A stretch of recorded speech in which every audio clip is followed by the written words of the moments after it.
Hello everyone and welcome back to my YouTube channel. Today I'm creating a slimline winter or Christmas card. It depends on how you look at it. So first of all, the stamp set that I'm using is this new one from Mama Elephant, the Mammoth Love. And I have chosen these two images to stamp out because I'm going to use them on the bottom of my slimline card. The paper that I'm using today is from Transotype and it's called Perfect Coloring Paper. I haven't used it that much yet, but I also like the way you can color on it. What I experience with Copic Markers is that you have less bleeding of your markers when you're using the type of paper like this one. While I love Nina, I experience for some color families some difficulties with blending, and sometimes I just saturate the paper too much and then everything starts bleeding outside of the lines of the images. And I have the idea that with this paper you can just keep going. Like when you don't like the blending, you can just keep adding without any bleeding. But that's as far as I have colored with it already. That's what I experience. So if you're curious at the end of this video to see which supplies I used, you can always check out my blog post, as well as in the description box there is a supply list also. That's easier sometimes for reference. And then I'm just coloring everything with my Copic markers as I always do. I'm starting with my darkest color, then I move towards the lightest color, and I just keep going back and forth until I'm happy with the blending.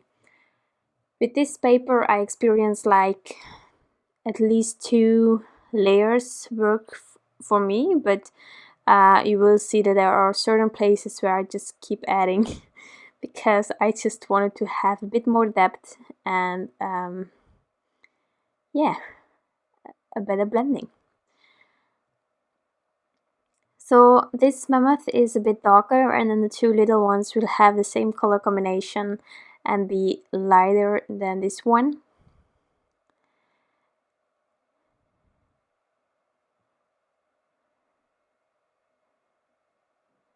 And I'm trying to have some sort of a light source coming from the upper right corner. I will not add a moon or anything on the card because I wanted it to have a simple look, but that could definitely have been something that I could have added, but then it would have been on the right upper corner of this card. So yeah, that's what I'm trying to do. You will also see that in the little mammoths as well, that I try to sort of give it some shading more towards the left of each part of the images. But yeah, that's just how I tackled this time the coloring. For the rest of the coloring I will be putting on some music and I will be back afterwards.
With everything colored in, I can take the matching dies and just cut out these two images.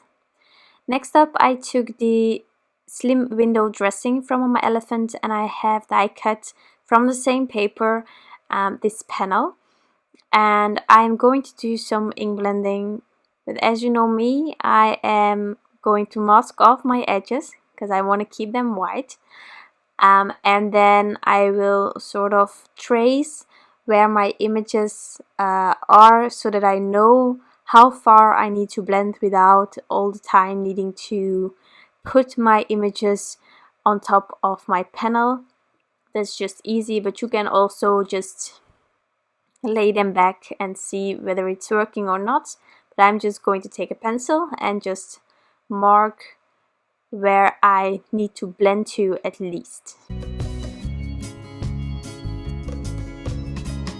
So for my background, I decided to use black Soot, faded jeans, Mermaid Lagoon and Peacock feathers, so blue tones, because I really like the color combination with browns.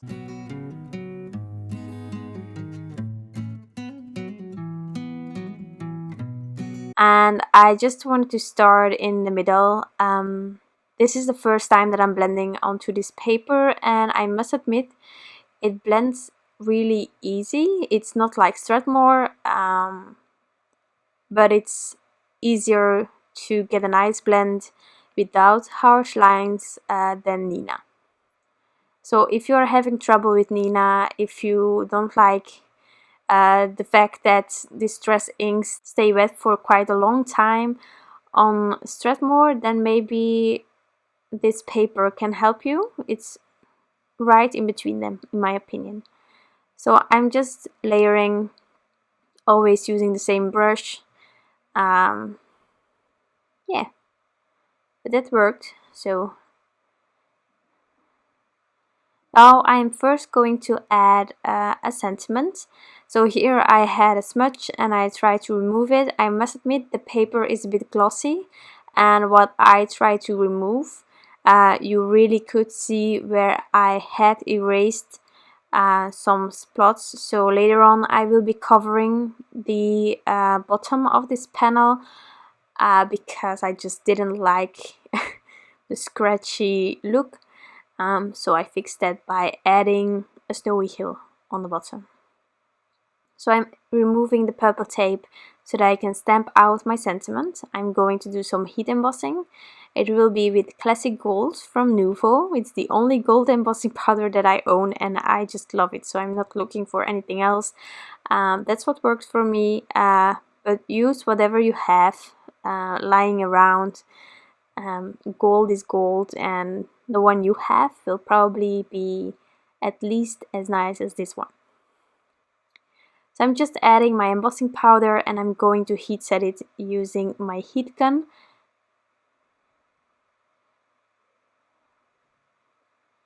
And then I will continue with my background. So for the rest of the background, I want to have something match with my gold embossing powder. So I am going to add some gold splatters, and because I wanted to use this as a Christmas card, so winter, Christmas, I'm also going to add some white gouache to represent snow. So just to preserve my edges, I am masking it off using purple tape. If I would only use white splatters, then I wouldn't be bothered with my edges. But because of the gold, I really wanted to avoid the edges. So that's what I'm doing. So the gold that I'm using is from Gansai Tambi, and it's the historic colors, the yellow gold. I think that matches best with my embossing powder. So I'm just adding a bit of water, and now I'm going to really mix it quite well. I don't know how this paper reacts on water, so as long as you keep your paints quite thick when you're splattering, then even papers that cannot handle water really well will be able to survive that. So just to be sure, I kept it quite thick, so I don't know. I really don't know if this paper can handle water. I cannot respond to that question yet, but I will hopefully try it out soon. So I have splattered the gold on there, and now I'm going to take my white gouache from Winsor and Newton.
I let everything dry for a bit, and now I decided that I wanted to add my images.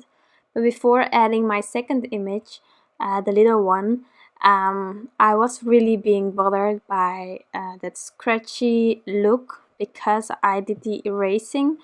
So I am fixing that before I'm going to add my tiny mammoth as well. And I just die cut the slimline panel that I have here, but only partially. That's a bit easier. I only need a small part of it.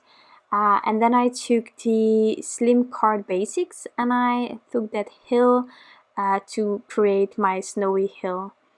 I'm not going to do any adhering with foam tape or anything. I just want it flat. The idea was to keep it as simple as possible, so if I could have avoided adding this hill, I would have done that. But sometimes we need to correct tiny mistakes, and this is a way to do that. If it's on the bottom of your card and you don't like something, or you did have a smudge or anything like that, you can just add a little border. Here I'm adding my Big Mama foam tape on the back of this panel. This is from Simon Says Stamp.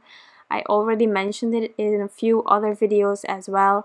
I just adore this foam tape. The backings are a bit hard to get off, but with a craft knife or tweezers it works perfectly, and the height of it is comparable to the thin foam squares, and I really love that thickness. It's there, but it's not like huge, and that's what I like. Before adding this to my large card base, I am going to add a bit of liquid glue, and it's a trick that I saw on a lot of other YouTubers' channels. This also gives you the wiggle room from the liquid glue, but at the same time you have some dimension because you used the foam tape, and I like that. So that's how I created this card. It's completely finished. I'm not going to add anything more. I hope that you enjoyed this video and of course the end result. If you have any questions, please let me know down below. I hope you have a wonderful day and I will see you soon with another card. Bye!